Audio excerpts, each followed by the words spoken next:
You're live. Thank you.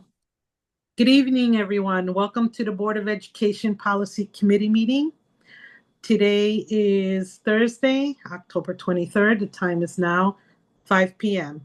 And with me this evening, I have Ralph Valenzizi. And today's agenda looks very interesting. We have policy 6013A, collection, development, and maintenance policy. Policy 6013B, library display and programming policy, and also the policy 6013C, library material review and reconsideration policy. I also have this evening board member Janine Randolph. Mary Ellen Flaherty Ludwig will be signing in momentarily. And with that, I need approval of minutes. So moved to approve minutes. Thank you. I know the minutes have been approved by Mary Ellen. Also, she had just called in, so that's a unanimous. And thank you, everyone, for being here this afternoon. I know we've all had a long day, and I appreciate everybody being here. And Ralph, this meeting's all yours now. Oh, great. Thank you, Chairman Carpio and board members. Good evening. So I'm really glad to get together tonight, and we're going to be doing a first reading of some new policies and stuff. If you remember about a year ago, Audrey, I think it was a year. It was actually it was about a year ago this time, like back in September. We put into place some policies regarding if people were going to question any of our selections of books. This was all done in conjunction with our library and media specialists, who are two of them are here on the call with us tonight that are going to present to you about some other changes. So since this has happened, I guess we realized that we were kind of in many ways only about if half the districts in Connecticut had policies similar to what we had in place. Over the summer, though, the state has actually said that we need to have policies similar to what we had, but in a little bit of a different format. So they actually got a little bit more specific. And what I know that Audra and Renee, who have been, really integral in making sure that we're getting ourselves up to date, have been working on this. I know Mary Ellen actually was at, I believe, some of the meetings with you at the State Department, learning more about this. So tonight, I'm going to ask Audra Good, our library media specialist from Brookside, and Renee Niger, our library media specialist over at Cranberry, to talk to you tonight about the three different policies that the state is now actually requiring us to have in place. The good news is that 2 out of the 3 for us are already in place. It's just a question that we have them in one policy, not in 2. So now we just have to kind of reorganize them. And what we wanted to do is share that first reading, explain why they're doing, why this needs to be done, and then just get feedback. And then we'll bring it back. Like I said, we'll go back with edits as we normally do, and then bring it back to the policy committee for a final reading to make sure that things are in place the way that we've adjusted them. So with that, Renee and Audra, let me kind of turn it over to you guys, and I'm happy to run the presentation for you if you'd like. You can just tell me to kind of move forward. I'll put up the slides for you. Does that work? Or Yeah, that would be helpful. okay, Thank great. you.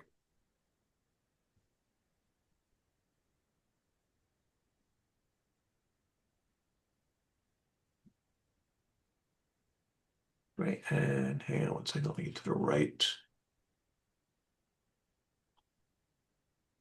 There you go. Okay. Thank you. So the legislation that was passed this summer, and we had a few legislations that were kind of combined into one. Bob Duff and CC Mara had presented some legislation, and then the Connecticut Library Association, the Connecticut Library Consortium, and the Connecticut Association of School Librarians had also been working on legislation. And so it kind of all got combined into SB 1271, and we worked together to advocate for the passage of that legislation, which did happen.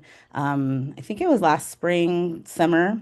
And so CASTLE, which is the Connecticut Association of School Librarians, which Renee and I are both also involved in, worked with the Connecticut Library Association to go through the legislation, to do some workshops, to make sure that the libraries understood what the legislation asks for, and then to take a look at our existing policies and bring them up to speed. So that's what we did with, we talked to Ralph. Renee and I have been working on this with Ralph, and we wanted to make sure that Norwalk, even though our policies we wrote last year were pretty good and we felt really good having those in place last year, we were like, let's make sure that we are also, again, one of the first districts to be up to speed with this. And that's where we're at. So Yeah, definitely. And I wonder if I can just add in two things with this too. So the legislation that Audra and Renee are discussing tonight affects all libraries. It's not just for school libraries, it's also for public libraries. But in our case, we do have to have policies in place for this. We did also reach out to Shipman and Goodwin, who have helped develop our model policies, and they're going to be working on some in the future, but they're not there yet. So, like I said, their recommendation was to really start, if we're ready, to move forward with doing what we're doing right now and actually start putting policies in place. So with that, I'm sorry, Audra, I'll give it back to okay, you. you can, yep, good.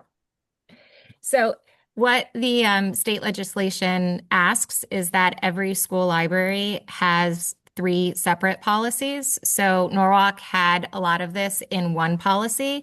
They really need it to be broken down into 3 separate policies. So a collection, development, and maintenance policy that will cover how the books are selected and deselected from the collection. A library display and programming policy that talks about how we choose the books to display and the programming that we have coming into the schools.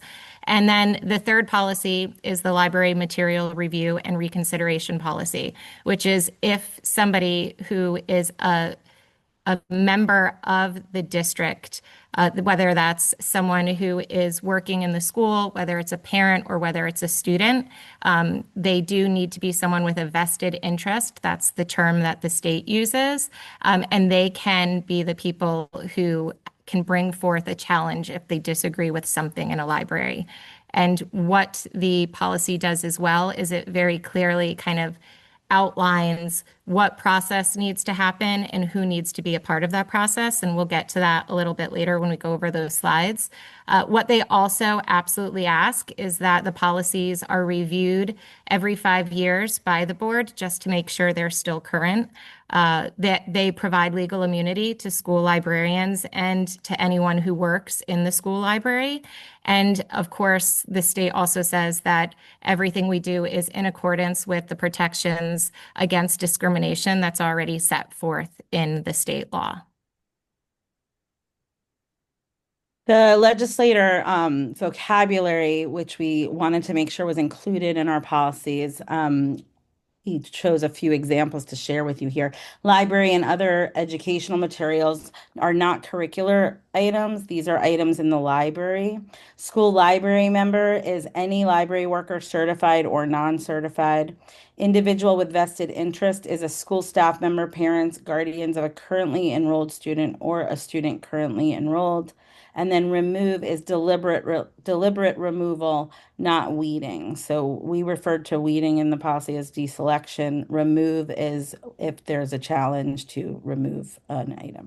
Yeah, and in order, can you just, I guess, I mean, I think maybe you did explain it right, but just in general, well, weeding actually, I know because it's a term that we use, but Yeah, so weeding or deselection is, and we do have criteria that are specified in the policy. You know, when books are old, damaged, outdated, if information has changed, and we want to make sure that the books are very up to date and accurate. I'll give you an example. We were talking about Pluto today. So, you know, that's the kids and I were talking about when it was a planet, when now it's a dwarf planet. So you have to make sure there are reasons why we would weed our collection and keep it relevant, but that there are criteria that we follow. So that is different than removing a book for a challenge. Also, I'll just go back to individual with a vested interest. This is a difference in our past policies where It used to be that people could challenge books anywhere. They did not have to live in the community, but this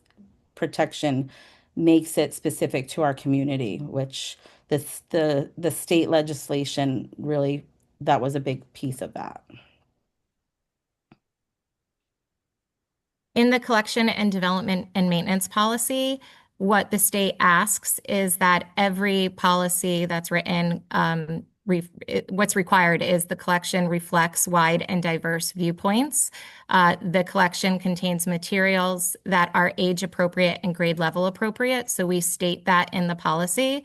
And it also states that the collection supports free expression and voluntary inquiry, and that it acknowledges that the school library media specialist is professionally trained to select library materials, and there needs to be a weeding procedure so that it very clearly outlines, just like Audra had said, why we are taking certain books out of the library.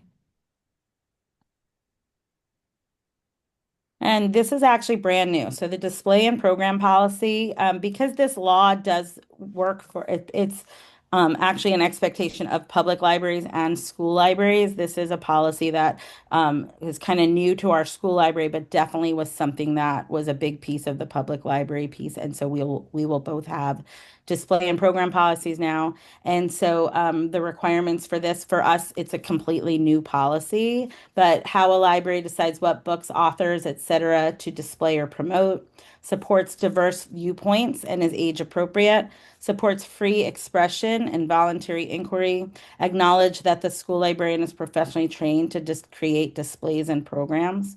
And I'm just going to jump in on that voluntary inquiry. When we were writing the legislation, I did have a little bit of a part of that. All of the librarians that were involved feel like in our current critical thinking focus that almost all of our districts are doing in the state of Connecticut, voluntary inquiry is such a huge part of our program of graduate, all the work we're doing. That was why it's really included in most of these policies. And the other policy is the final third one is material review and reconsideration policy. And there's a lot that goes into this one.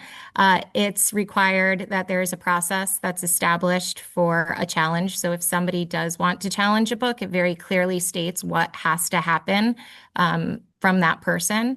It says that the process is unbiased and based on protected characteristics and shall neither favor nor disfavor any group based on protected characteristics. That's vocabulary that the state specifically says they want in there, which is why we put it in quotes.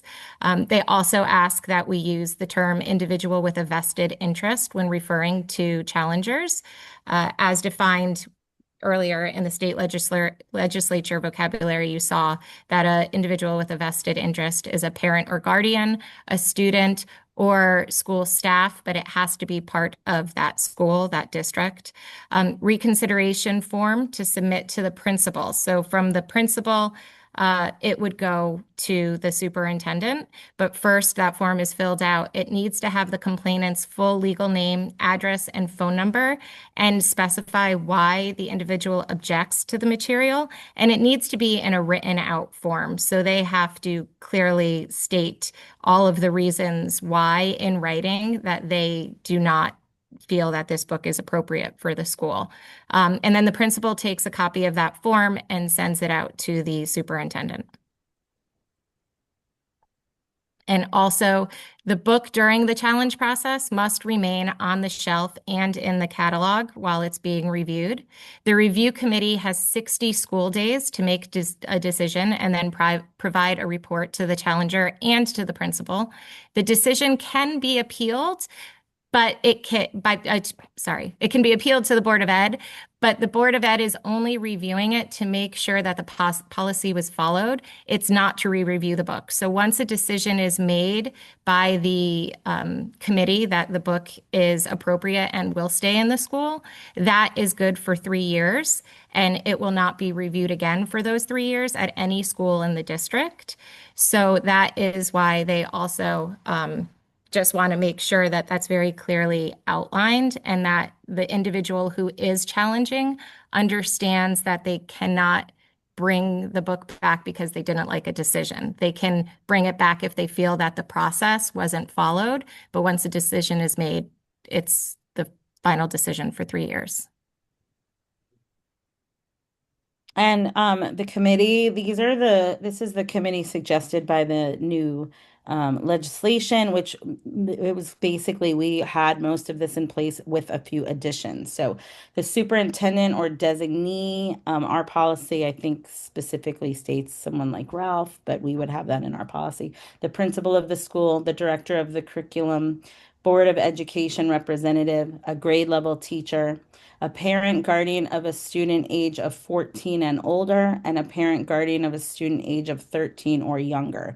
And those were put into place because if we are reviewing a book, we want to make sure that we have representatives of all ages. And then a certified school librarian, their legislation says if your district doesn't have one, it must use from another district. You'll see in our policy, we made it a little more specific for Norwalk. And then we just list some resources. If anyone wanted to read the state statute, you can see that there's a link to there.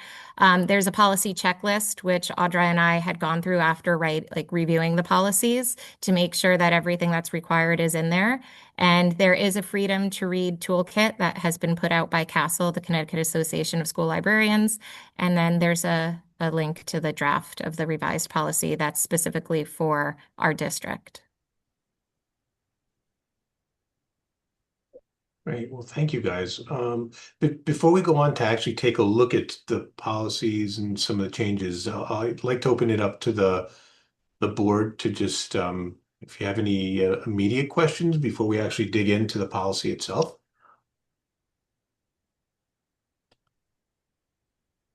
I don't have questions, but just thinking about the importance of these topics and the fact that, the importance of librarians in the library and the libraries at school.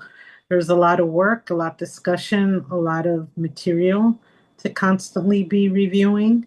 But I'm also very glad that these policies are coming down the pike, and we want to be able to have books for everyone, to be, inclusive. Yeah.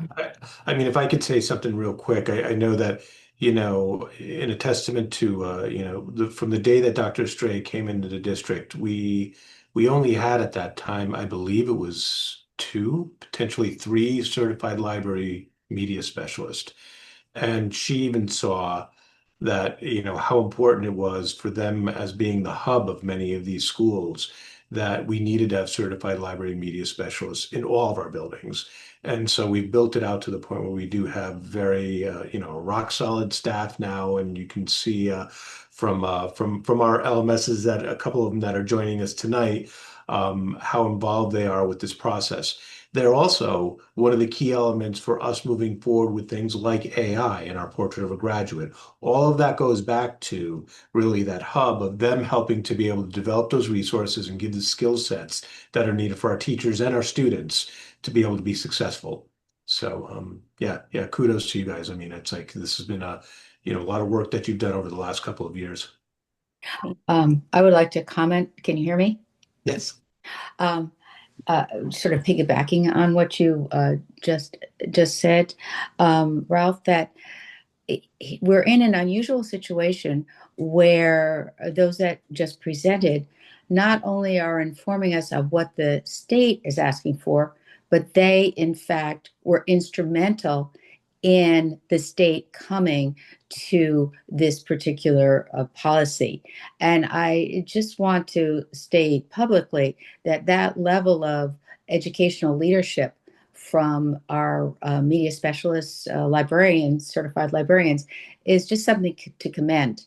I really appreciate the work you do and working with you. Thank you. Thank you. Thanks. And with that, I will move over to, as soon as I can move my screen, to our policy. So if you guys want to kind of guide me and just tell me to move down, I will follow your lead. I'll jump in. If it's red, it's probably new. So we kind of tried to keep some of the wording from our old policy. Some of the new red writing might have include things we had in the old policy, but we just streamlined a little bit. Anything that's in black font is probably straight from our existing policy. So we retitled. So it was 6013 was the entire policy. Right now they say 6013A.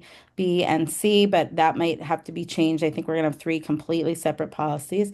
But right now we wrote 6013A for collection, development, and maintenance policy, and that used to have just a slightly different title. So we clarified those titles. So the black font, like I said, most of this comes from our existing policy about where our collection development comes from and talking about our role and that we're professionally trained to curate and develop our collections. Some of the expectations talks a little bit about that collection development. So not a lot of changes there on this first page. Yeah. Yeah. And the display and program policy is completely all new. So that's why it's all in red because we didn't have one. Many school libraries and even public libraries didn't have one until recently. So we were able to borrow an example from Castle. They had a sample policy. That's what we're using. It recognizes that the library displays should be provided for the interest, information, and enlightenment of all students, represents a wide range of varied and diverging viewpoints as a whole, requires students access to age-appropriate and grade-level appropriate content, provide content that is relevant to research, independent interests, and educational needs of students, and promotes voluntary inquiry, free expression, and the access to ideas. Oh, Yep. I'm sorry. I think we were still in collection development. sorry. No, that's okay. So here's what Renee was just reading from you. So like we said, the collection development didn't have a lot of changes. It was like wording, but here is the program and policy she was just clearly reviewing for us. I also just want to make it, for the public to know that, yes, you guys are scrolling through this quickly. However, we did get the form, so we've been able to see this prior. And if they want to be able to read this and take their time, they can look it up on the website. Yeah, and the PowerPoint at the beginning, the presentation is a summary of the changes Yes. that we were doing on each one of those. So you can kind of see that. But to make it easier for the public to understand too, having it highlighted in red are the new items that were not already included in our policy. And of course, as Renee just mentioned, this is a brand new for any school system. I don't know of any school systems that had a display policy in the past. So, but it is common, I guess, amongst public libraries to be able to have such a policy.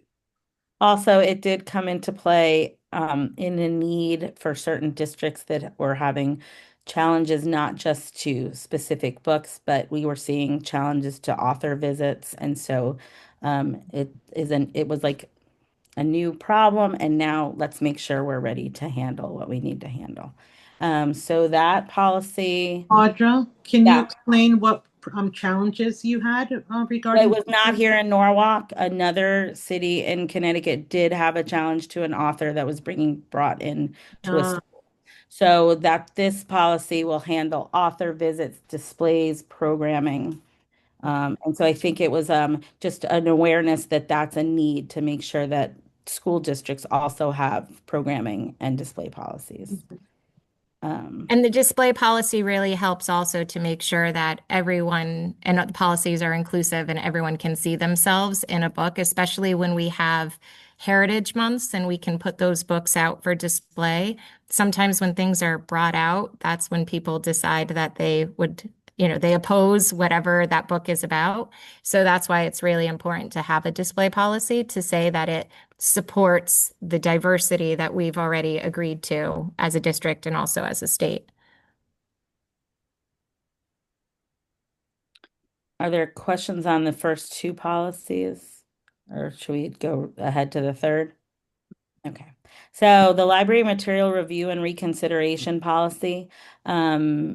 This is an important policy, and it does protect the libraries, but it also does provide the opportunity if there's a concern for people to go through the challenge process. And so we again went through our existing policy. Like we said, the first and third policies were kind of all together in one. So we kept certain language again that was already in our existing policy that we created last year. And I just want to say, like last year, we were very thankful to the committee and to Ralph for taking the lead on that, because as someone who's been in the district through the evolution of our library program, we did not have secure policies in place until last year. So this is all very important for our department.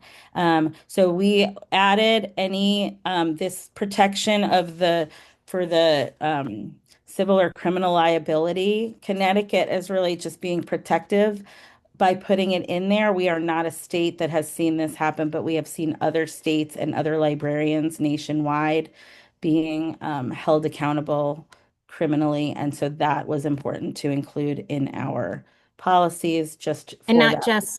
not just the librarians, but anybody who works in the library. So if there's a library that also has a para working in it, that para is protected as well. So we made sure that that was added in. Some of the red words you would see, we just changed some of our wording. So selection and maintenance to match the title of the policy. Ralph, you can scroll down. Yep. Again, just certain wording. And then the definitions. So the definitions that I mentioned in the slideshow, we made sure that was included in a few of the policies to be very clear so that people would understand what those definitions were referring to. Yeah, and you may see that repeated in all three policies with the definitions, just so we can actually make sure that everybody does have clarity. This line is because I don't know how to like specify. So the first part was kind of in another policy, and then I was like, this is kind of where this policy really begins. So and again, it was not really taking the old policy out. We just reworded a little bit of this, but we understand on occasion a complainant, which is for our language in our policy, complainant was the term we were using. The new definition was a person with a vested interest. So you will see both of those are still in here, but they may wish to lodge a complaint against library and other educational materials as defined in this policy. So then this is going to outline that. And so you'll see a mix of the old and new. We explain what those materials are. And then again, we took some things from our past research. We changed it, material review and reconsideration.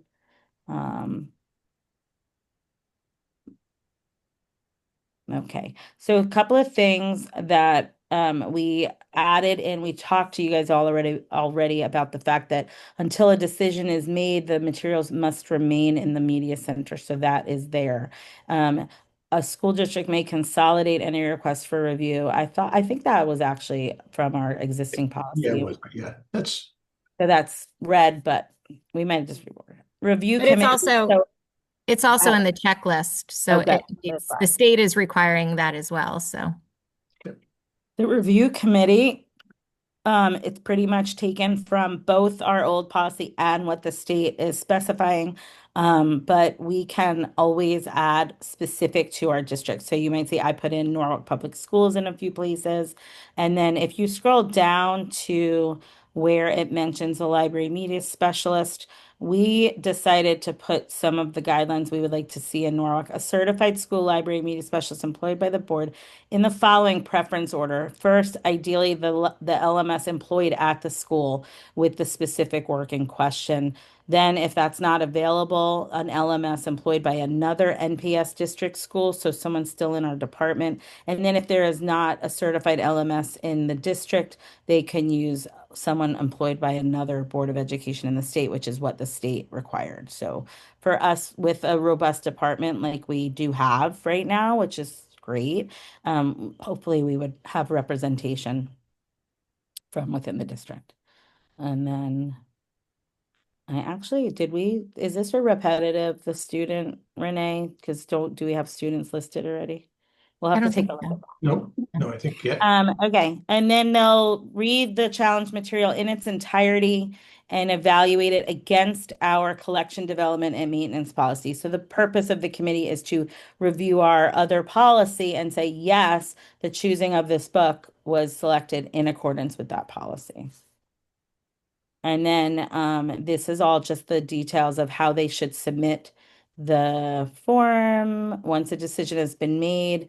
This is the one in bold is also part of the requirement to have it posted on the district website. So once a decision's been made, then the policy committee, the board, the review committee would post it. And then it can't be challenged again for 3 years. And honestly, that I feel like these challenges in a lot of districts have cost a lot of money and time that I think that is put in here to really protect the district. Once you go through a process like this, it's a resource heavy process. So here's the request for reconsideration. We just streamlined it a little bit, right, Renee? Mm-hmm. Yeah, we actually cleaned up the form a little bit that we had in the past. And then if you keep scrolling, we would like to know which school owned the challenge material. What are we asking reconsideration of? So there are different types of media. You can scroll. And then we did ask, have you read the book in its entirety? So we added that as a requirement.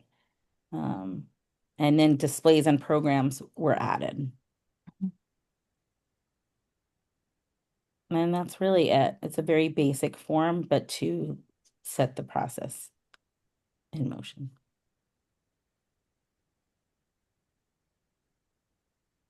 Yeah, so thank you, Renee and Audra. I think, kudos to you guys to really take this and break it down into 3 policies in comparison to one, and actually developing the display policy as well, and updating our form too. So, once again, this is actually something we somewhat have in place right now, but it is something that in our new guidelines from the latest state legislator, we do not need to now have that, at least that display policy. But these are truly, in our opinion, much stronger policies the way that they're set up than what we currently have and stuff. So it's just kind of an upgrade and a version 2.0. Yeah, the other thing is too, we're looking at it and it's been 30 minutes?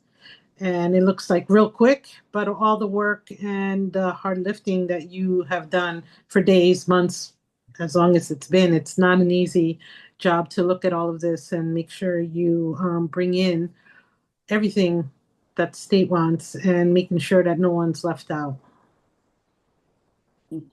Thank you.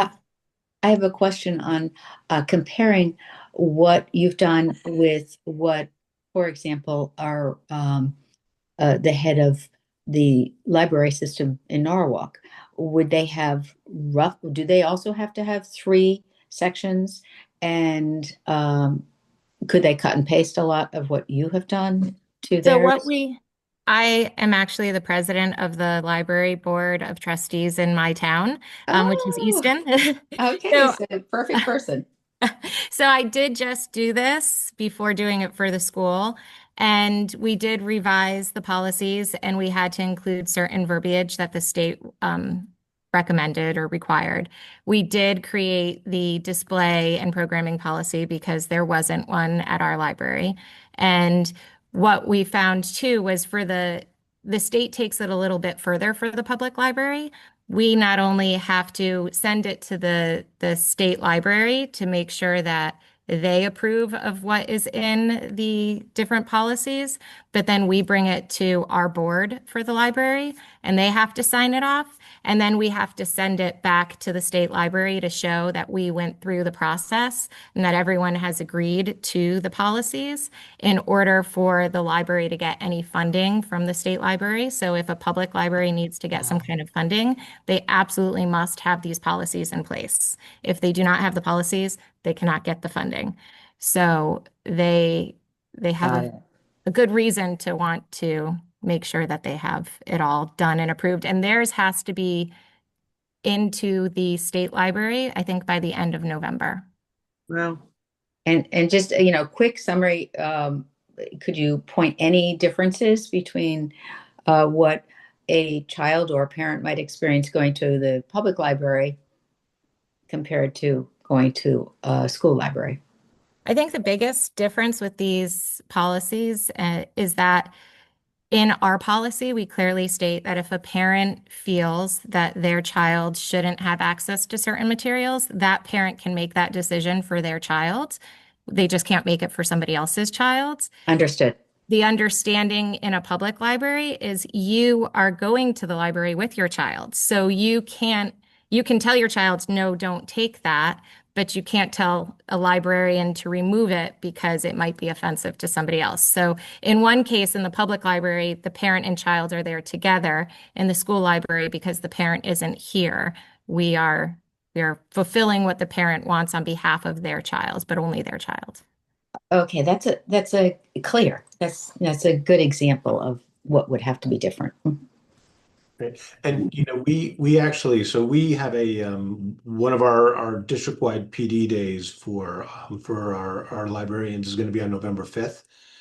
I'm sure we'll take a couple of minutes to kind of review what's going on here. So if there's any other questions you have, or comments, please get them to me, and I'll make sure that we have it on November 5th so they can actually give some more input because Audra and Renee have been working with our LMSs in this process. They took time at our first PD day too, as well, to have some quick discussions and stuff around this.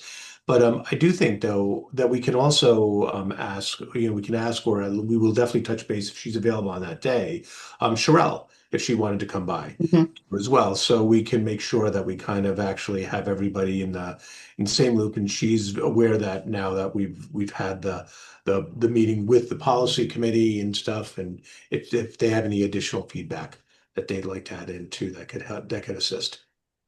It's a good idea. I think it was all very streamlined and clear. So great job on putting everything together. It seems like that there's a good clarity that was needed and for us going forward in the future, and it'll be helpful for you guys. So I'm glad to see that for a policy coming through. Thanks. So then our next steps will be we will make sure we kind of clean these up into 3 separate policies into the documents.